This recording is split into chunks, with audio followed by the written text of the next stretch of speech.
First of all, if you're going to earn wages prior to becoming eligible for benefits, you're going to have to prove that you're unable, even though you're working, to earn what they call that substantial gainful activity.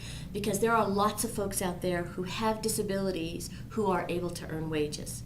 So remember the initial eligibility rule that I have a defined definition of disability, but because of that, I'm unable to earn substantial gainful activity. So if you're earning wages while you're also trying to become eligible, those wages that you're earning have to be part of the medical picture. And how are you able to earn those wages? Are you receiving support? Are you paying for things out of your own pocket to support your disability in order for you to work? So that also has to be part of the medical evidence to show that you're unable to make substantial gainful activity.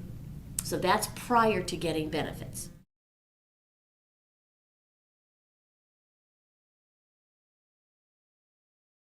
If once you're on benefits and you start going to work, it depend on whether you're on benefits under the SSI system, Supplemental Security Income, because they have a separate set of rules when you go out and earn wages, versus if you're on Social Security Disability Insurance, because they also have their own set of rules depending on earning wages. So you have two different systems, and so the key component to this is to be absolutely clear what benefit you're actually on, and then go to work and understand what those rules look like. And the message that I would also tell you is you need to make sure that if you go to work, whether you're on SSI or Social Security Disability Insurance, you must always report wages every month, no matter what Social Security tells you.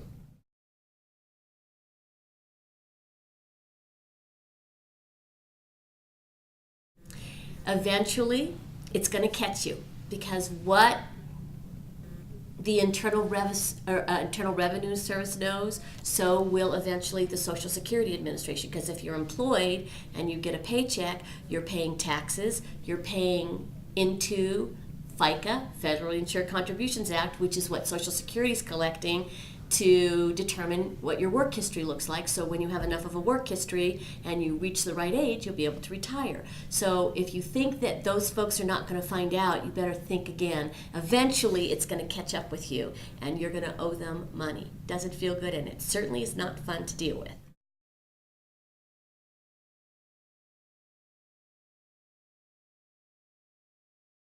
Well, if you're on SSI, let's just start with that example.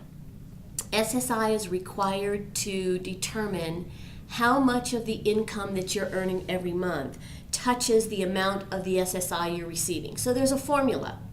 So, and I can quickly tell you what the formula is. If I have a gross wage, and I'll keep the math simple, if I have a gross wage of $885 a month, and I'm only receiving a cash payment from SSI, SSI says, okay, Sharon, we're going to identify the first $20 will not count. That's called a general exclusion. Then we will exclude $65, which is called the earned income exclusion. So now you have $800 they're going to count.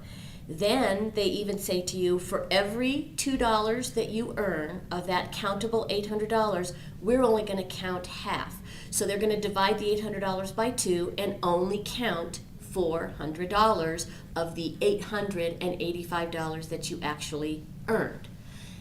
If a person who is receiving the maximum federal benefit rate of SSI, because there is a maximum amount, and in 2009 that is $674.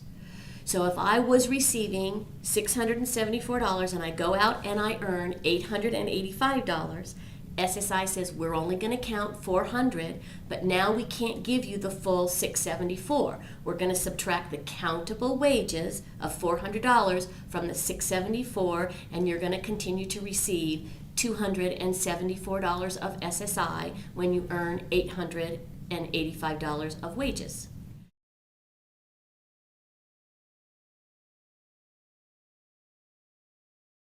You always will have more money to live on when you're on SSI and earning wages than if you're just receiving SSI.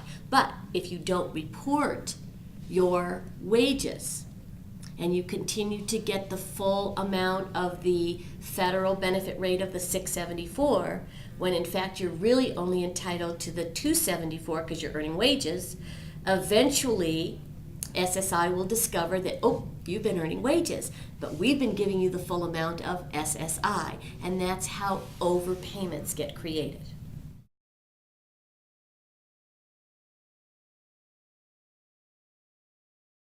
They're going to send you a letter saying, based on wages that we've discovered you've been earning, you have an overpayment, and they'll multiply it over time depending on how long you've been doing this.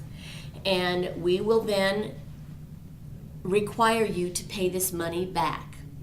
Now they can have you pay it back at 10% of the federal benefit rate, which in this case would be $67. Now remember, you're getting a reduction now of SSI, so you're only getting $274 because of the wages you're earning.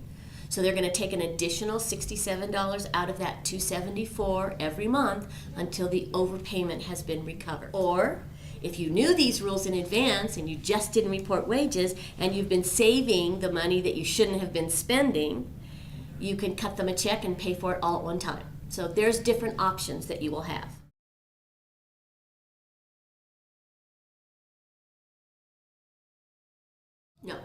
No.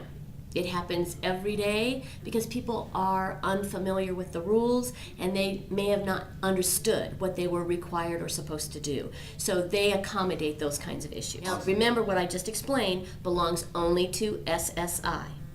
There are separate rules if you earn wages on Social Security disability insurance. They're complicated, and I will tell you what those programs are. There's windows of time that give someone an opportunity who's on Social Security disability insurance to make work attempts while they're protected. One window of time is called a trial work period. The second window of time that's semi-protected is called extended period of eligibility.